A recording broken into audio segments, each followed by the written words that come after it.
এই অনুষ্ঠানে সম্প্রচারিত বক্তব্য বক্তার নিজস্ব মতামত। এই বক্তব্যের জন্য চ্যানেল কর্তৃপক্ষ কোনো মতেই দায়ী নয়। কলেজে ফ্যাশন র্যাম্প শো, শিক্ষা প্রতিষ্ঠানে কেন র্যাম্প শো? উঠছে প্রশ্ন, কি বলছে কর্তৃপক্ষ? হুগলির ঐতিহ্যবাহী শিক্ষা প্রতিষ্ঠান বিজয়নারায়ণ মহাবিদ্যালয়ে পা দিল ৭৫ বছরে। ১৯৫০ সালে প্রতিষ্ঠিত এই কলেজ বর্ষব্যাপী নানান অনুষ্ঠানের মধ্য দিয়ে পালিত করেছে তাদের হীরক জয়ন্তী বর্ষ। ৪ দিনের নানান সাংস্কৃতিক, সাহিত্যিক ও সামাজিক অনুষ্ঠানে মুখর হয়ে উঠেছিল কলেজ চত্বর। উল্লেখযোগ্য অতিথিদের উপস্থিতিও কম ছিল না। রাজ্যের পরিবহন মন্ত্রী, পান্ডুয়ার বিধায়ক, খ্যাতনামা কবি ও সাহিত্যিক, প্রাক্তন শিক্ষার্থীরা এবং এলাকার বিশিষ্টজনেরা এই অনুষ্ঠানে উপস্থিত ছিলেন। কলেজ প্রাঙ্গণ যেন উৎসবের শহরে পরিণত হয়েছিল। তবে বিতর্ক শুরু হয় ৩রা জুলাই অনুষ্ঠিত একটি বিশেষ ইভেন্টকে ঘিরে। কলেজের মূল মঞ্চে আয়োজিত হয় এক ফ্যাশন র্যাম্প শো, যেখানে ছাত্রছাত্রীরা ঐতিহ্য, সংস্কৃতি এবং আধুনিকতার মিশেলে নানান পোশাক পরে র্যাম্পে হাঁটে। এই দৃশ্য কলেজের একাংশ এবং রাজনৈতিক মহলের একাংশের কাছে অশোভন ও শিক্ষার পরিপন্থী বলে মনে করা হয়। সকলে প্রশ্ন তোলেন, একটি শিক্ষা প্রতিষ্ঠানে যেখানে জ্ঞান, গবেষণা ও পড়াশোনার চর্চা হয়, সেখানে কেন এই ফ্যাশন শোর মতন অনুষ্ঠান করা হলো? এই প্রশ্নের উত্তরে বিজয়নারায়ণ মহাবিদ্যালয়ের পরিচালন সমিতির সভাপতি স্পষ্টভাবে জানান, বর্তমানে যুগের সঙ্গে তাল মিলিয়ে চলতে হবে। কলেজে কোন জায়গা থেকে কোন জায়গায় এগিয়েছে সেটা আগে দেখতে হবে। কলেজের বিভিন্ন সিলেবাসের মধ্যে বিভিন্ন রকম নতুন নতুন সিলেবাস ইনক্লুডিং হচ্ছে, তাই ফ্যাশন শোকে আমরা খারাপ মনে করিনি। শালীনতা বজায় রেখেই আমরা ফ্যাশন শো করেছি, যাতে ছাত্রছাত্রীদের মধ্যে সমস্ত দিক বিকশিত হয়। এখন দেখার, আগামী দিনে কলেজে এই ধরনের অনুষ্ঠান আর হয় কিনা।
নিন্দনীয় ঘটনা এবং শৃঙ্খলা ভঙ্গের মতো ঘটনা।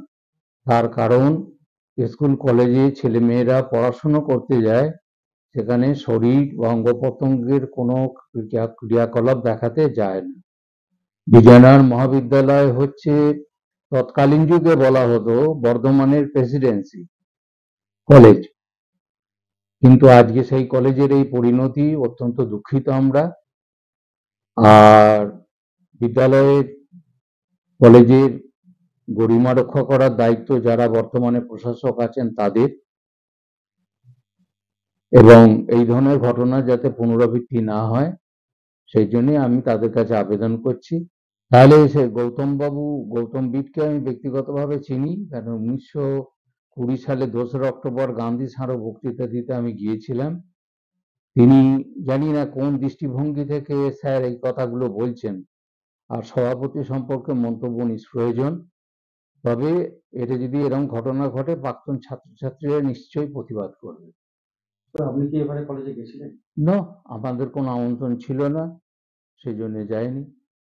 50 বছর পূর্তি অনুষ্ঠানে আমাদের আমন্ত্রণ ছিল, আমরা গেছিলাম, সেই স্মারক পত্রিকায় লিখেছিলাম। তা নিয়ে অভিমান নেই, কারণ বিজয়নারায়ণ মহাবিদ্যালয়ের ছাত্রছাত্রীর সংখ্যা প্রতিটি পাড়ায় একটি করে পাওয়া যাবে। পড়াশোনার কলেজ বলতে ইটেচনা কলেজ। আর রায়নারায়ণ কুণ্ডুরা সেই দিন সেই সময় ওই কলেজ প্রতিষ্ঠা না করলে আজকে আমাদের শিক্ষা দীক্ষা হতো না, এক কথায় বলাই ভালো। তো অত্যন্ত দুঃখের ব্যাপার, এই সাংস্কৃতিক অনুষ্ঠানের মাঝখানে যে অপসংস্কৃতির একটা চোরা স্রোত যে কলেজের মধ্যে বইছে, এটা ভীষণ নিন্দনীয় এবং দুর্ভাগ্যজনক। আমরা দেখেছি, এবং দেখেছি মানে যা আমাদের দেখিয়েছে কিছু খবর এবং আমরা শুনেছি মানুষের মুখে, ওখানকার ছাত্রছাত্রীদের মুখে, যে একদিন সেখানে ফ্যাশন শো এর আয়োজন করা হয়েছিল। তো আমার যেটা সব থেকে বড় প্রশ্ন ওখানকার যিনি প্রফেসর প্রিন্সিপাল আছেন, অধ্যক্ষ আছেন, তাকে, যে একটা শিক্ষা প্রতিষ্ঠানে তিনি এই ধরনের একটা ফ্যাশন শো কিভাবে তিনি আয়োজন করতে পারেন। এটা তার আমার রুচি সম্বন্ধে আমার প্রশ্ন করতে ইচ্ছা করে, যে তার রুচি কিরকম। রুচিতে বাঁধেনি, একবারও ছোট ছোট বাচ্চা মেয়ে কলেজে পড়ে, তারা ওখানে শিক্ষা প্রতিষ্ঠানে যাচ্ছে, তারা সেখানে ফ্যাশন শো করতে যাচ্ছে। তো এটা তো একদমই সঠিক জিনিস নয়। তো একটা শিক্ষা প্রতিষ্ঠানে কেন একটা ফ্যাশন শো আয়োজন করা হবে, যেই ফ্যাশন শোটার মধ্যে সংস্কৃতির লেশমাত্র নেই। তো আমরা তো জানি না সংস্কৃতি কাকে বলে, সংস্কৃতির লেশমাত্র নেই, পুরোপুরি অপসংস্কৃতির যে একটা এরা ধারা অব্যাহত রাখতে চাইছে। সারা পশ্চিমবঙ্গ যেরকম ভাবে চলছে, এখানকার কলেজের যিনি অধ্যক্ষ আছেন তিনিও সেটাই করতে চাইছেন, এবং যিনি কলেজের যে পরিচালন বোর্ড আছে, তার যে সভাপতি আছে, তার কাছেও আমার প্রশ্ন, তিনি একজন শিক্ষিত মানুষ, তিনি এই কাজটা করতে দিলেন কি করে।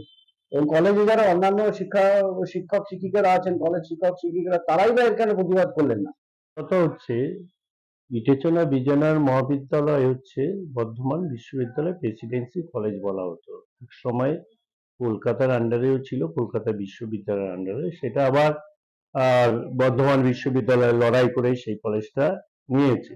ঐতিহাসিক কলেজ, 50 বছর কলেজ স্থাপিত হয়েছিল, 50 বছরে এই কলেজ তৈরি হয়েছিল। আজকে প্রায় 2025, 75 বছর উদযাপন চলছে।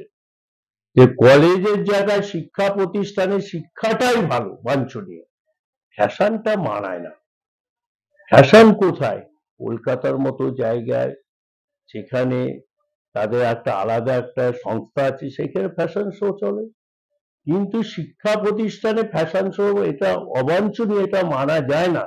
আমাদের হুগলি জেলার মধ্যে একটা নাম করা কলেজ ইটেচনা কলেজ, এটা ঠিক নয়। শিক্ষা প্রতিষ্ঠানে র্যাম্পে হাঁটা, এটা আমার অভিজ্ঞতা, বা আমরা যদি থাকতাম এইসব হতে দিতাম না। কেন এটা করলে এটা ঠিক বোঝা যাচ্ছে না। শিক্ষার জায়গায় শিক্ষাটাই তৈরি হওয়া, শিক্ষাটা ছাত্রছাত্রী সেখানে ভালো জিনিস তৈরি হবে। র্যাম্পে শোটা ঠিক মানা যায় না। যে কিভাবে ডিজিটাল যুগে আমরা পৌঁছে গেছি, আর এই ডিজিটাল যুগে যেভাবে সোশ্যাল মিডিয়া বাড়ছে, তাতে করে যে ধরনের মার্জিত ভাবে ফ্যাশন শো করা হয়েছে আমাদের, তাতে আমি দোষের কিছু দেখছি না। কোন রাজনৈতিক নেতা খারাপ চোখে দেখছে, প্রাক্তনের কি খারাপ চোখে দেখছে আমি বলতে পারবো না। বিষয়টা হচ্ছে যুগের সঙ্গে তাল মিলিয়ে চলতে হবে। আপনাদেরকে আমার প্রিন্সিপাল স্যার বলেছেন যে আমার কলেজে কোন জায়গা থেকে আমরা কোন জায়গায় এগিয়েছি। বর্তমানে সিলেবাসের মধ্যেও রয়েছে অত্যাধুনিক জিনিস, সাবজেক্ট হচ্ছে কলেজের সাবজেক্টে ইনক্লুড হচ্ছে। সেখানে ফ্যাশন শোকে আমরা খারাপ মনে করিনি, কারণ ফ্যাশন শো এর আমরা যেটা করেছি সেটা হচ্ছে শালীনতা বজায় রেখেই ফ্যাশন শোকে করবার চেষ্টা করেছি, যাতে হচ্ছে ছাত্রছাত্রীদের সমস্ত দিকটা বিকশিত হয়। সুতরাং ব্যুরো আমরা রিপোর্ট, শুধুমাত্র সেই হুগলি পুরনো টাইমস। ধ্যান ধারণায় যদি থেকে যাই, তাহলে আমাদের ছাত্রছাত্রীরা আগামীর সঙ্গে তাল মেলাতে পারবে না। সেই কারণেই এই প্রোগ্রাম নেওয়া।